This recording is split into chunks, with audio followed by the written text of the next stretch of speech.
اعوذ باللہ من الشیطان الرجیم بسم اللہ الرحمن الرحیم الحمد للہ رب العالمین اللہم صلی علی سیدنا محمد النبی الامی وعلی آلہ وسلم تسلیما۔ دیکھتی آنکھوں سنتے کانوں کو فہیم صدیقی کا سلام پہنچے۔ حضرت آدم علیہ السلام سے متعلق جو واقعہ ہمارا چل رہا ہے اس کا تسلسل جاری ہے۔ تو ہم نے اس میں دیکھا کہ کس طرح سے حضرت آدم علیہ السلام کی پیدائش ہوئی۔ اس کے بعد حضرت حوا علیہ السلام کو حضرت آدم علیہ السلام کی دائیں پسلی سے پیدا فرمایا، اور جنت میں حضرت آدم اور حضرت حوا علیہ السلام دونوں مزے سے زندگی گزار رہے تھے۔ اللہ رب العزت نے فرمایا تھا کہ اس درخت کے پاس نہیں جانا۔ ایک درخت تھا جس کا پھل کھانے سے یا جس کو کھانے سے ان کو منع فرمایا تھا۔ شیطان یہ سب کچھ جانتا تھا اور دیکھ رہا تھا کہ اللہ رب العزت نے حضرت آدم علیہ السلام کو اور حضرت حوا علیہ السلام کو اس درخت سے کھانے کو منع فرمایا۔ اب اس سے آگے اپنی بات بڑھاتے ہوئے اب ابلیس لگا اپنے وسوسے شروع کرنا، یعنی اس نے کوشش کرنا شروع کر دی کہ کسی طریقے سے حضرت آدم علیہ السلام کے دل میں وسوسہ پیدا فرمائے اور ان کو اس درخت کو کھانے پر آمادہ کرے۔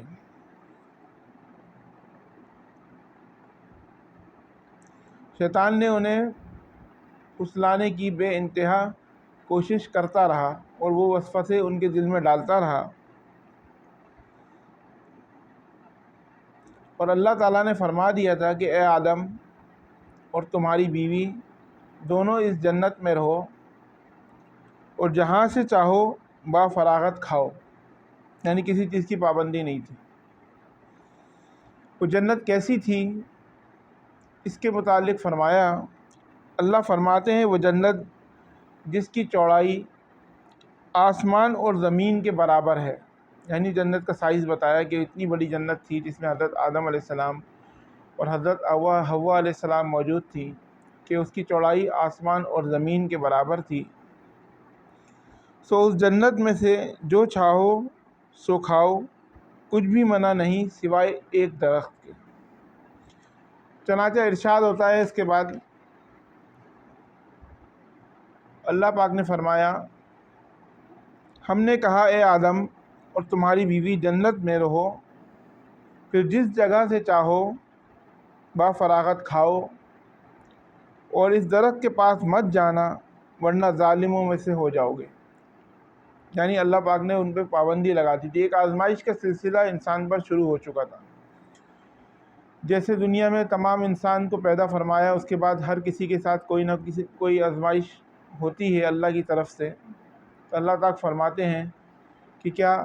تم یہ سمجھتے ہو کہ تمہیں آزمایا نہیں جائے گا؟ تو اللہ پاک ہر کسی کو آزماتے ہیں، کسی کو پیسہ دے کے آزماتے ہیں، کسی سے لے کے آزماتے ہیں، کسی کو اولاد دے کے آزماتے ہیں، کسی کو اولاد نہ دے کے آزماتے ہیں۔ تو اللہ تعالیٰ کے مختلف طریقے ہیں، وہ یہ جاننا چاہتے ہیں کہ یہ بندہ میرے کتنے قریب ہے اور میری آزمائشوں میں کتنا پورا اترتا ہے۔ بس اللہ سے یہ دعا کرتے ہیں اللہ ہمیں آزمائشوں سے محفوظ فرمایا اور اپنی رضا والی ہمیں زندگی گزارنے کی توفیق عطا فرمائے۔ ایک اور جگہ فرمایا، جب ہم نے فرشتوں سے کہا آدم کو سجدہ کرو تو ابلیس کے سوا سب نے سجدہ کیا۔ ابلیس نے انکار کیا تو ہم نے کہا اے آدم یہ تیرا اور تیری بیوی کا کھلا دشمن ہے۔ یعنی اللہ پاک نے وہاں نشاندہی فرما دی تھی ابلیس کے متعلق، کیونکہ جب یہ اللہ کا نافرمان تھا تو پھر یہ انسان کا کتنا بڑا دشمن تھا اس کا اندازہ لگایا جا سکتا ہے۔ اور یہ فرمایا خیال رکھنا ایسا نہ ہو کہ وہ تم دونوں کو جنت سے نکلوا دیں اور تم مصیبت میں پڑ جاؤ۔ یعنی جنت سے نکالنے کا مطلب یہ ہے کہ مصیبت، یعنی جنت، اس سے ظاہر ہوتا ہے کہ جنت ایسی جگہ ہے جہاں پہ کسی قسم کی مصیبت نہیں ہے، انسان کے لیے آرام و سکون اور وہ تمام چیزیں اس کو مہیا کی جائیں گی جو اس کے لیے آسائش کا باعث ہوں گی۔ اور جنت سے باہر مصیبت کا لفظ استعمال کیا، یعنی یہ دنیا جو ہے ایک مصیبت کا گڑھ ہے، کبھی خوشی اور کبھی غم کا عالم یا ہر کسی کے ساتھ لگا رہتا ہے۔ آج کا دن بہتر ہے، کل اس سے بھی بہتر ہو جاتا ہے، اور آج کا دن بہتر ہے، کل اس سے برا ہو جاتا ہے۔ تو یہ آزمائش انسان کے ساتھ لگی رہتی ہے، اور یہی آزمائش ہی سے انسان کو پرکھا جاتا ہے کہ کون کتنا متقی اور کتنا پرہیزگار ہے۔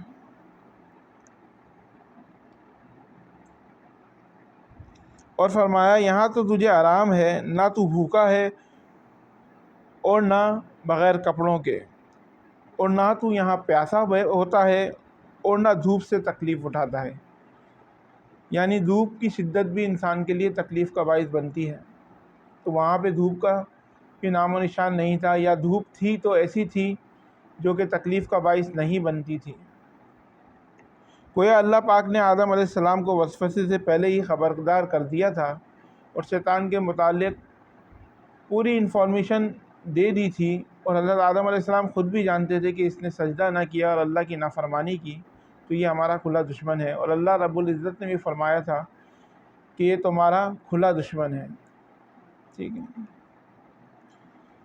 ان آیات سے یہ بھی پتہ چلتا ہے کہ انسان سے ابلیس کی عداوت دشمنی ابتدائی سے چلی آ رہی ہے، یعنی جب سے حضرت آدم علیہ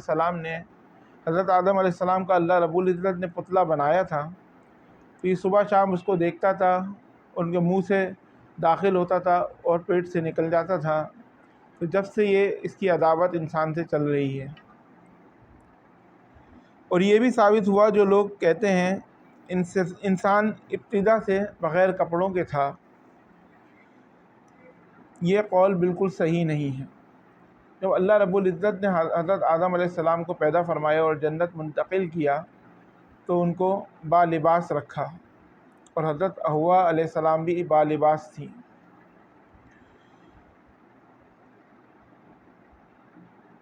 اور اسی لیے اللہ پاک نے حضرت آدم علیہ السلام کو جنت میں بھی لباس عطا فرمایا اور دنیا میں بھی لباس عطا فرمایا۔ جیسا کہ اللہ تعالیٰ فرماتے ہیں، اے آدم کی اولاد، ہم نے تم پر لباس کو نازل کیا جو تمہاری شرمگاہوں کو چھپاتا ہے اور زینت کا سبب بنتا ہے، اور تقوی کا لباس اس سے بھی بہتر ہے۔ یہ تھوڑا سا تفصیل طلب ہے، اس میں یہ کہ اللہ تعالیٰ رب العزت نے انسان کو ایک لباس عطا فرمایا، چاہے وہ مرد ہو چاہے وہ عورت ہو، تاکہ وہ اپنی ستر پوشی کر سکے اور اپنی غیرت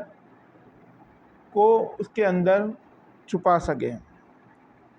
لیکن دوسری جگہ فرمایا کہ تقوی کا لباس سب سے بہتر ہے۔ تقوی یعنی وہ راستہ جس میں اللہ رب العزت کی رضا شامل ہو۔ حضرت عمر رضی اللہ تعالیٰ عنہ سے پوچھا گیا کہ تقوی کیا ہے، تو انہوں نے بتایا کہ ایسا راستہ جس کے دونوں طرف کانٹے لگے ہوں، اور پگ ڈنڈی جسے بولتے ہیں، آج کل کھیتوں کے اندر آپ نے دیکھا ہوگا ایک چھوٹا سا کچا راستہ ہو، اس کے اس طرف بھی کانٹے ہوں اور اس طرف بھی کانٹے ہوں، انسان اپنے کپڑوں کو جیسے بتاتا ہوا اس راستے سے گزرے گا تو یہی تقوی ہے۔ یعنی ہمیں دنیا سے اس طریقے سے گزرنا ہے کہ مختلف جگہوں سے ہمیں مختلف قسم کے گناہوں کی دعوت پیش ہوگی، تو ہمیں ان سے بچتے ہوئے اپنی زندگی کو تقوی کے راستے پر چلاتے ہوئے اللہ کے راستے پر چلتے ہوئے اللہ تک پہنچنا ہے، یعنی وہ مقام جہاں ہماری روح قبض کر لی جائے گی اور ہمیں اللہ کے سامنے پیش کر دیا جائے گا۔ تو جب تک اللہ نے مہلت دی ہے ہمیں تقوی اختیار کرنا ہے، اور یہ انسان کے لیے سب سے بہترین لباس قرار دیا ہے، یعنی تقوی کا جو لباس ہے وہ سب سے بہترین لباس قرار دیا۔ لہذا آدم علیہ السلام نے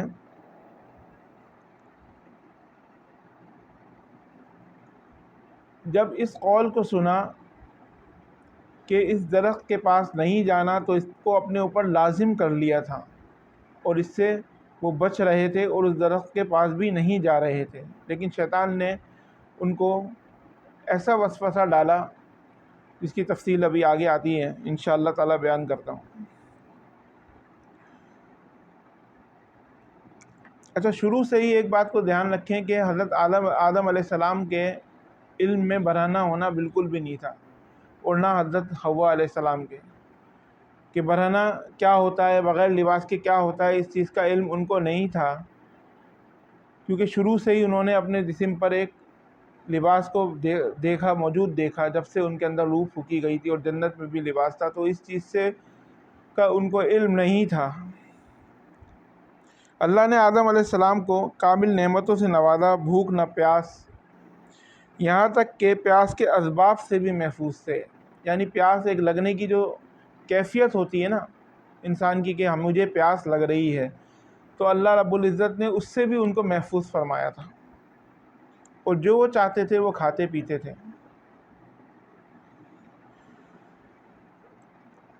اور نہ ہی ان کو دھوپ ستاتی تھی، اور انتہائی حسن و جمال عطا فرمایا تھا حضرت آدم علیہ السلام کو بھی اور حضرت حوا علیہ السلام کو بھی۔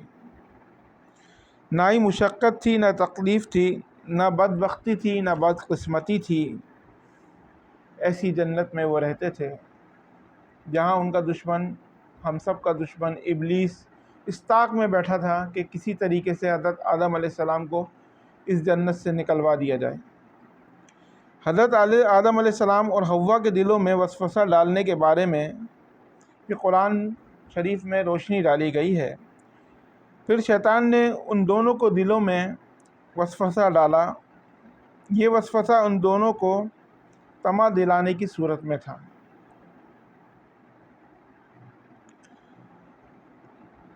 کہ اس درخت کو نہ کھائے۔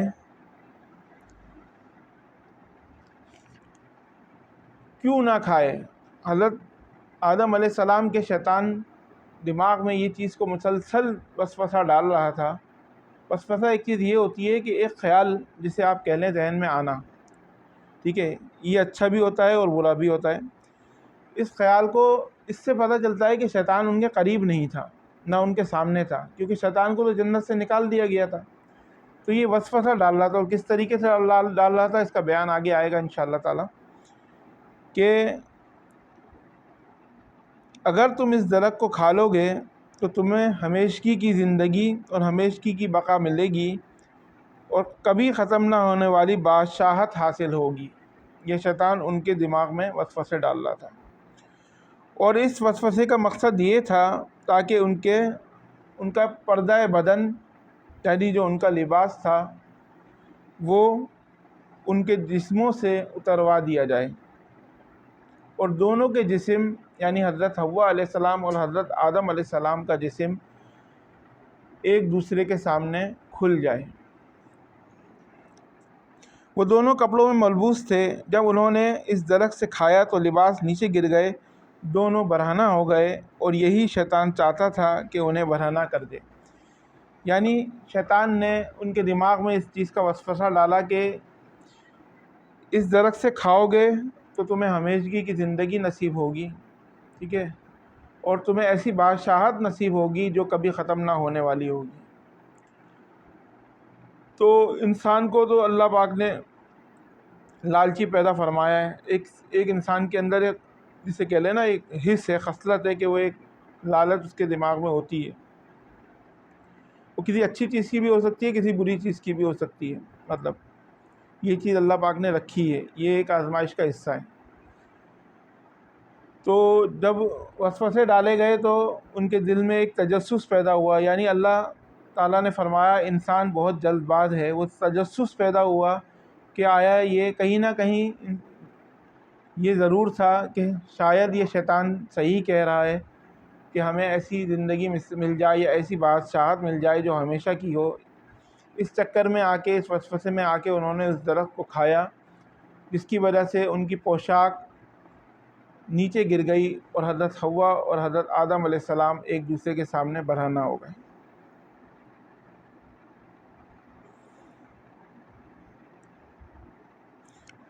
اللہ پاک کی نافرمانی پر اکسایا، اور ارشاد ہوتا ہے شیطان نے انہیں وسوسہ ڈالا اور کہنے لگا، اے آدم، کیا میں تجھے دائمی زندگی کا درخت اور وہ بادشاہت نہ بتلاؤں جو کبھی پرانی نہ ہو؟ جب تم اس درخت سے کھاؤ گے تو ہمیشہ زندہ رہنے والے بن جاؤ گے اور زبردست بادشاہت حاصل کر لو گے۔ اس نے یہ تمنا بھی دلائی، تمہارے رب نے تم دونوں کو اس درخت سے اس لیے بھی منع کیا ہے کہ تم دونوں فرشتے نہ بن جاؤ، یا ہمیشہ زندہ رہنے والے نہ بن جاؤ۔ یہ وسوسے ڈال رہا ہے شیطان مسلسل ان کے دماغ میں، یعنی تم اس درخت سے کھا لو گے تو فرشتے بن جاؤ گے اور ہمیشہ قائم و دائم رہو گے۔ پھر وہ وسوسے ڈالتے ہوئے جھوٹی قسمیں کھانے لگا۔ یعنی اب آپ اس چیز کا اندازہ لگائیں، سب سے پہلے جو جھوٹی قسم کھائی تھی نا، وہ شیطان نے اسی جگہ کھائی تھی۔ اس کے بعد یہ جھوٹی قسمیں کھانے کا رواج چلتا آ رہا ہے اب تک۔ سب سے پہلے جھوٹی قسم شیطان نے کھائی اور حضرت آدم علیہ السلام کو بہکا دیا، اور اس میں کامیاب بھی ہو گیا۔ جیسے ارشاد ہوتا ہے، اور وہ دونوں کی روبرو قسمیں کھانے لگا کہ یقین آ جائے میں آپ کا خیر خواہ ہوں، اللہ کی قسم کھانے لگا۔ یعنی اپنے آپ کو ان کا ہمدرد ظاہر کرنے کے لیے اور ان کو مطمئن کرنے کے لیے اللہ رب العزت کی جھوٹی قسمیں اس نے کھائیں تاکہ وہ مطمئن ہو جائے۔